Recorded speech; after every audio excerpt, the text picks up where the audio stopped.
izin. Tanpa izin. Memukul temannya tanpa memiliki kesalahan. Yang kedua, sifat yang tidak terpuji adalah putus asa. Apa itu putus asa? Menyerah begitu saja dengan apa yang dialami.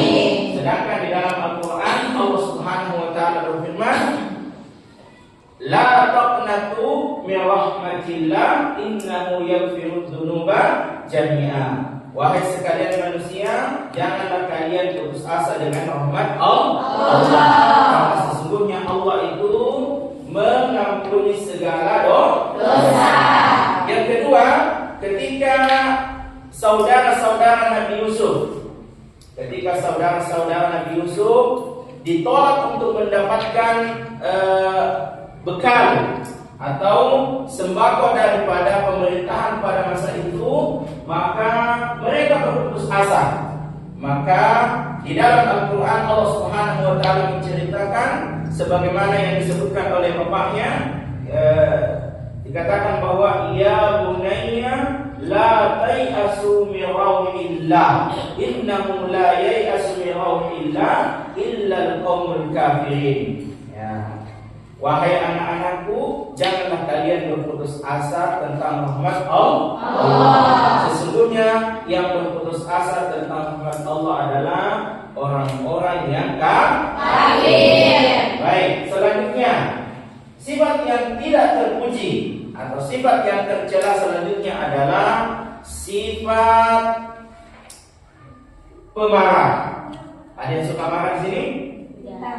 Ada? Boleh marah atau tidak? Boleh. Nah, tetapi yang dimaksud sikap pemarah adalah sedikit-sedikit marah. Nah, bercanda sedikit marah. Tetapi marah juga boleh. Kapan? Ketika kita diganggu, maka kita boleh marah. Kenapa yang dikatakan pemarah di sini adalah sifat yang tercela? Adalah sifat yang sedikit-sedikit marah. Ya. Rasulullah Shallallahu Alaihi Wasallam bersabda, la taqtab wa la tajannah. Ya, baik, anak-anak semua yang dirahmati oleh Allah Subhanahu Wa Taala, pada hari ini kita akan mempelajari pelajaran yang baru yang judulnya adalah apa? Adab terhadap orang tua.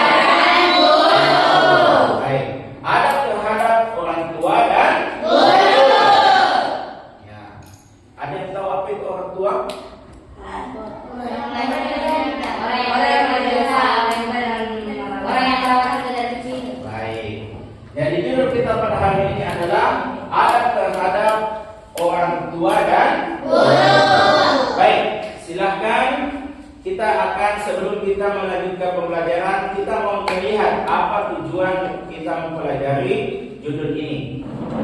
Yang pertama adalah, coba dilihat di di layar.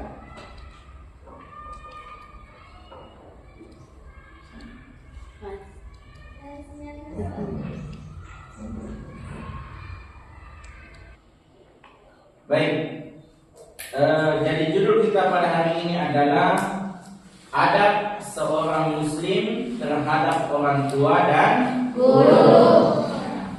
Adapun yang akan kita capai dengan pembelajaran ini adalah yang pertama, kompetensi dasar memahami adab terhadap orang tua dan guru. Indikatornya adalah 1. Pengertian adab terhadap orang tua dan guru. Yang kedua, dasar hukum. Dasar hukum di sini adalah dalilnya. Adab terhadap orang tua dan guru. Yang ketiga, macam-macam adab terhadap orang tua dan guru. Yang keempat adalah hikmah penerapan adab terhadap orang tua dan guru. Baik.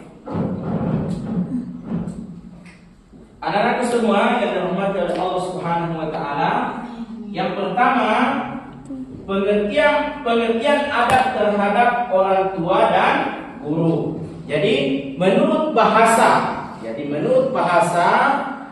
jadi adab itu berasal dari bahasa Arab. Nah, jadi adab itu berasal dari bahasa Arab.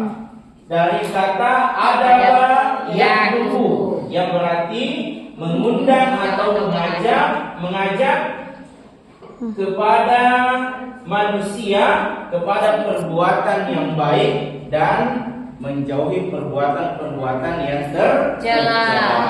Baik. Sedangkan adab menurut norma atau aturan mengenai yaitu sopan santun yang didasarkan atas aturan agama. Jadi yang dimaksud dengan adab adalah secara norma adalah sopan santun yang diatur secara agama. Kita sebagai umat Islam berarti norma agama yang kita ikuti adalah norma agama Islam.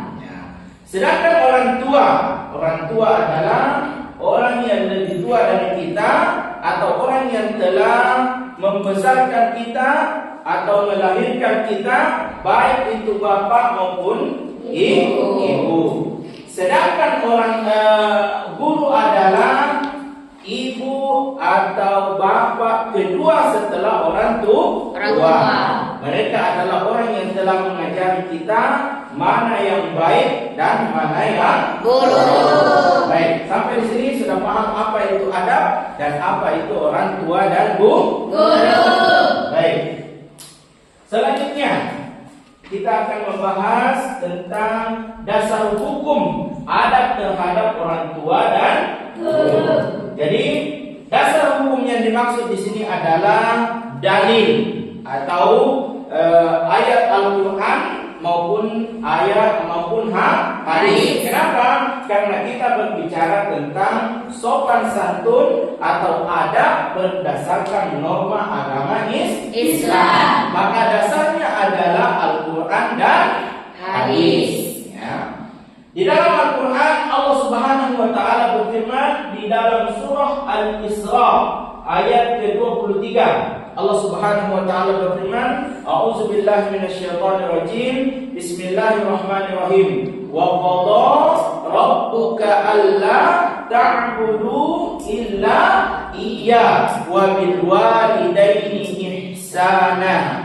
Ya.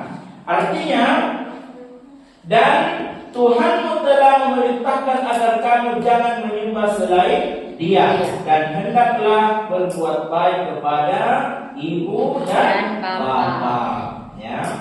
Jadi Allah Subhanahu wa taala menggandakan antara perbuatan syirik atau perbuatan menyembah kepada Allah dengan perintah mentaati kedua orang tua.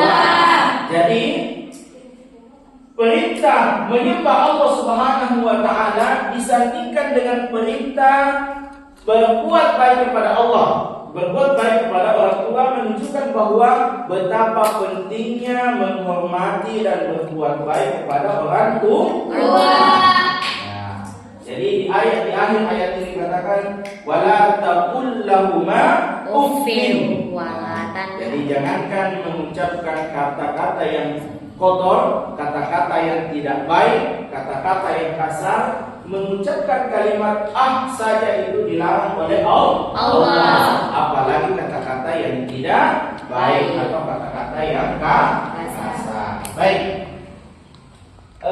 Selanjutnya, dasar hukum adab terhadap orang tua dan guru juga disebutkan di dalam hadis riwayat Ahmad. Ya. Hadisnya mengatakan bahwa laisa min ummati man lam yujilla kabirana wa yarham saghirana wa ya'rif li'alimina. Ya, artinya laisa min ummati. Jadi Rasulullah sallallahu alaihi wasallam menyatakan bahwa laisa min ummati.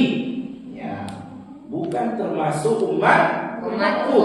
Jadi Nabiullah Muhammad sallallahu alaihi wasallam mengancam kepada kita semua bahwa tidak termasuk umatku. Ya, Kalau kita sudah tidak termasuk umatnya, maka kita pasti tidak akan mendapatkan syafaat pada hari kiamat. Maka laisa min ummati, bukanlah termasuk umatku, man lam yujilla kabirona, siapa yang tidak menghormati yang besar atau orang yang lebih tua. Dalam artian adalah menghormati seorang guru. Wa yarham shaghirana, dan menyayangi yang kecil. Dan yang terakhir adalah apa? Wa ya'rif li'alimina, dan mengetahui gurunya atau menghormati gurunya atau pendidiknya. Baik. Jadi ada dua dasar hukum menghormati atau adab terhadap orang tua dan guru. Ayat yang pertama tadi adalah wa qadha rabbuka alla ta'budu illa iyyah wa bil walidayni ihsana imma yablughanna 'indaka al-kibara ahaduhuma fala taqul lahumā uffin wa la tanharhumā wa qul lahumā qawlan karīmā. Dan yang kedua, hadis atau dasar hukum dari hadis adalah laisa min ummati man lam yujilla kabirana wa yarham shaghirana wa ya'rif li'alimina. Baik.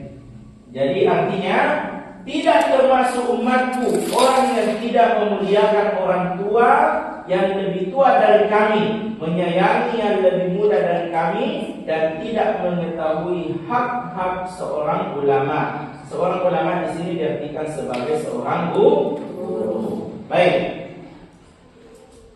Selanjutnya adalah jenis-jenis adab terhadap orang tua dan guru. Jenis-jenis adab terhadap orang tua dan guru.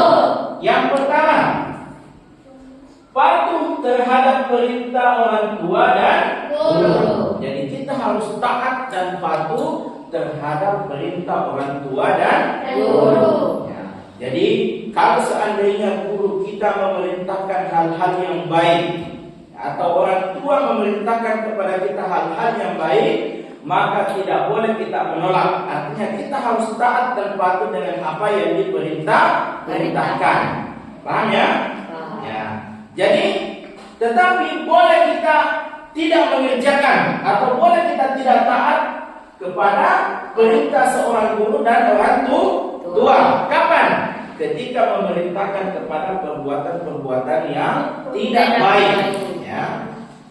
Jadi di dalam hadis dikatakan bahwa Rasulullah Shallallahu Alaihi Wasallam la ta'atan li ma'rufin, la ta'atan li makhluqin fi maksiatil khaliq. Tidak ada ketaatan kepada makhluk ketika bermaksiat kepada Allah. Contohnya, kalian diperintahkan untuk menyembah berhala oleh orang tua dan guru, maka itu tidak boleh kita taati. Kenapa? Karena bermaksiat kepada Allah. Kemudian orang tua kita memerintahkan kepada kita untuk mencuri, boleh taati atau tidak? Tidak. Kenapa? Karena bermaksiat kepada Allah. Orang tua memerintahkan kepada kita untuk memukul atau menganiaya orang lain atau menganiaya teman, boleh atau tidak? Tidak. Kenapa? Karena bermaksiat kepada Allah. Maka taat di sini dengan perintah kedua orang tua dan guru adalah dalam hal-hal kebaikan. Baik, selanjutnya adab atau jenis-jenis adab terhadap orang tua dan guru. Yang kedua adalah tidak berkata kasar terhadap orang tua dan guru. Jadi sebagai anak yang baik, ya, sebagai anak yang baik, sebagai anak didik yang baik, kita tidak boleh berkata kasar kepada orang tua. Apa contohnya kata-kata kasar? Kata-kata kasar. Kata-kata yang tidak layak didengar oleh orang tua. Contoh, orang tua pembohong. Itu itu adalah kata-kata kasar. Orang tua tidak adil, padahal orang tua itu senantiasa adil. Orang tua jahat, nah itu adalah kata-kata kasar. Nah, selaku sebagai anak dan anak didik, maka kita tidak boleh berkata-kata kasar. Ya. Jangankan berkata kasar, mengucapkan kalimat saja itu sudah tidak diperbolehkan di dalam agama Islam. Baik, selanjutnya adab terhadap atau jenis-jenis adab terhadap orang tua dan guru. Yang ketiga adalah berusaha menyenangkan hati kedua orang tua.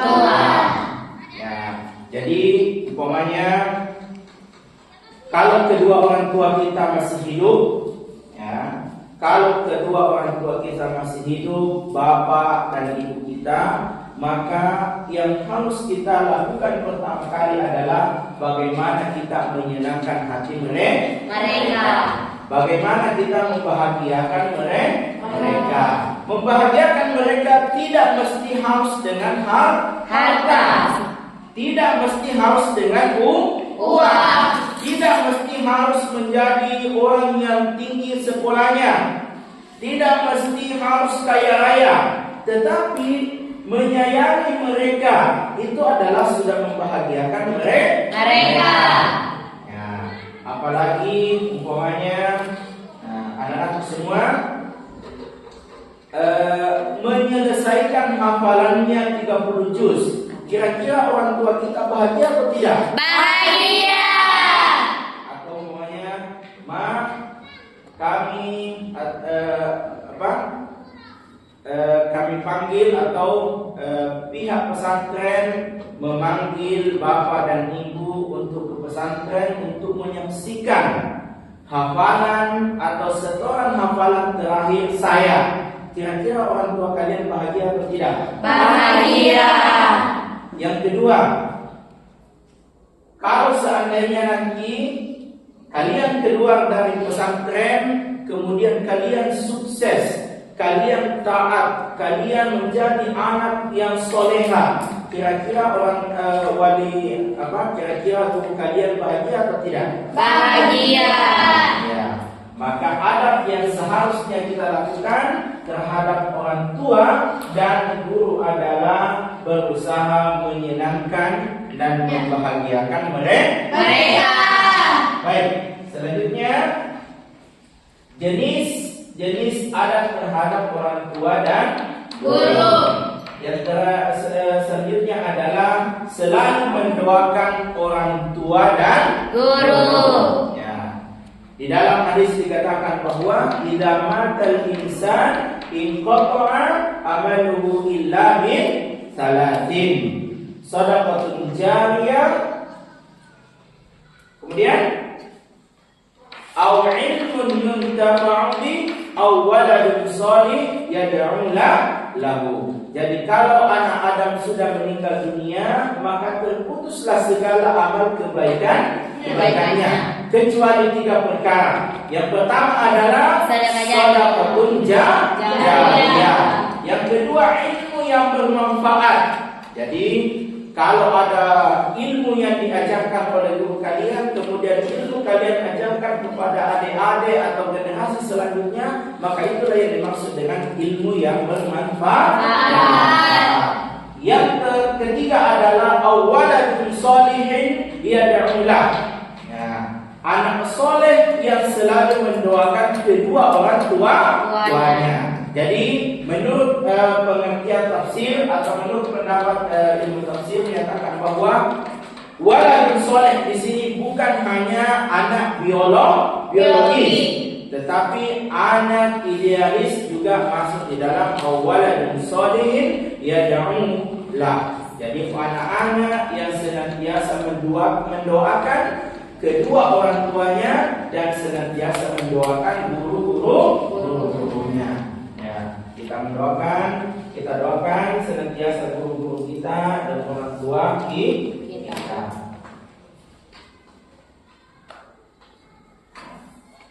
Kemudian yang terakhir, pembahasan kita pada hari ini adalah hikmah beradab terhadap orang tua dan guru. Yang adalah mendapatkan ilmu yang bermanfaat. Mendapatkan ilmu yang bermanfaat. Jadi kalau kita senantiasa taat dan patuh kepada kedua orang tua, maka kita akan mendapatkan ilmu yang bermanfaat. Maka selalu kita mempelajari, mengajarkan kepada kami semua bahwa Allahumma inna nas'aluka ilman nafi'an wa rizqan thayyiban wa amalan mutaqabbalan. Jadi yang kita harapkan daripada ilmu itu adalah bukan banyaknya, ya, tetapi berkahnya daripada ilmu. Ya. Yang kedua adalah dimudahkan setiap urusan, diluaskan rezekinya, kemudian dipanjangkan umurnya. Jadi itulah beberapa hikmah kenapa kita harus taat kepada kedua orang tua dan guru. Pertama adalah apa tadi? Yang pertama dimudahkan rezekinya, dipanjangkan umurnya, dan dimudahkan segala urusan. Jadi kunci yang harus kita miliki adalah ketika kita memiliki kehidupan yang amat susah. Coba perhatikan, mungkin kita termasuk orang-orang yang durhaka kepada orang tua, atau kita mungkin pernah mengejek guru, atau pernah kita menyakiti hati seorang guru. Ya, ada kisah, ada seorang penghafal Al-Quran, hafalannya mungkin 30 juz. Hafalannya mungkin 30 juz. Akan tetapi di akhir hidupnya tidak satupun ayat bisa dia hafalkan. Coba bayangkan, hafalannya 30 juz mungkin, hafalannya lancar, hafalannya di luar kepala, tetapi di akhir hidupnya tidak satupun ayat yang bisa dia hafal.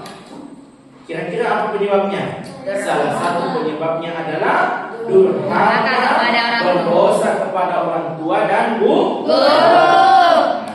Jadi suatu saat penghafal tersebut atau yang hafal 30 juz tersebut pernah menginjak sedikit badan daripada gurunya tanpa disengaja, tetapi dia berlalu begitu saja tanpa meminta maaf, sehingga gurunya tersebut tidak rela, tidak ridho dengan perbuatan penghafal tersebut. Akhirnya di akhir hidupnya tidak satupun ayat yang bisa dia hafalkan. Alhamdulillah.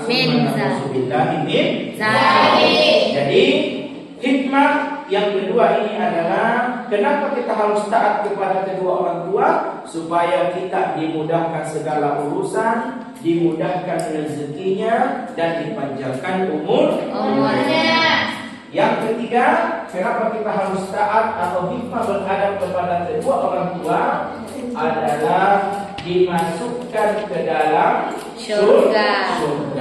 Ya, jadi kita akan dimasukkan oleh Allah ke dalam surganya ketika kita taat kepada kedua orang tua dan guru.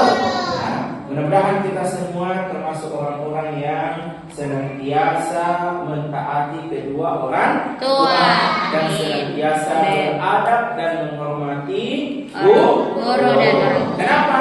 Karena orang tua kita lah yang melahirkan kita, membesarkan kita, tetapi guru-gurulah yang senantiasa membimbing kita di sekolah. Maka guru adalah orang tua kedua setelah bapak dan ibu.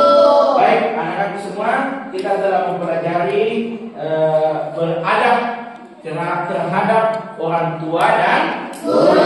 Baik itu pengertian, kemudian landasan hukum, kemudian hikmah dan jenis-jenis adab terhadap orang tua.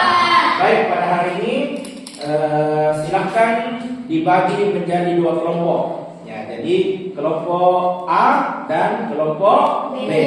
Ya, silakan pindah sini. Ya, yang di sini bergabung dengan kelompok B. Nah, sekarang silahkan ditulis. Nah, silahkan bikin kelompok atau bundaran, kelompok A dan kelompok B. Nah, kelompok A dan kelompok B, tugas yang pertama, kelompok A silakan ditulis jenis-jenis adab terhadap orang tua. Dan kelompok B silakan ditulis adab-adab terhadap guru. Nanti saya akan tunjuk satu ketua kelompoknya untuk membacakan di depan teman-temannya apa saja hasil diskusi. Nah, silakan kelompok A dan kelompok B.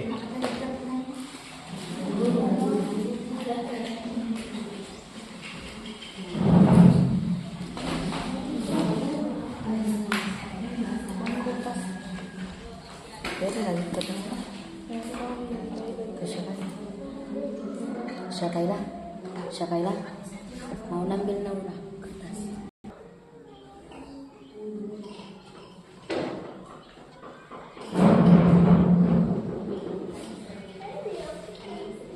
Silakan berdiskusi apa saja yang termasuk adab-adab terhadap orang tua dan adab-adab terhadap guru. Saya berikan waktu selama 7 menit untuk mencatat adab-adab terhadap orang tua dan adab-adab terhadap guru.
waspada, beradab terhadap ayah dan ibu.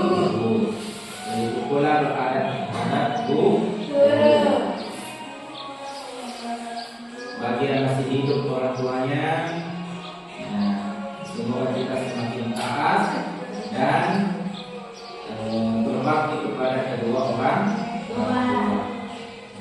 Karena kalau orang tua kita sudah tidak hadir, maka tidak ada penyesalan yang lebih berat, lebih besar, kecuali kita baru menyadari bahwa taat kepada orang tua, menyayangi mereka adalah suatu hal yang harus kita lakukan. Karena walau bagaimanapun kita mau berbakti taat kepada kedua orang tua, kalau orang tua kita sudah tidak ada. Jadi menurut anak-anakku yang masih memiliki kedua orang tua, silahkan taat, silahkan berbakti kepada kedua orang tua.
Baik, anak-anak semua, silakan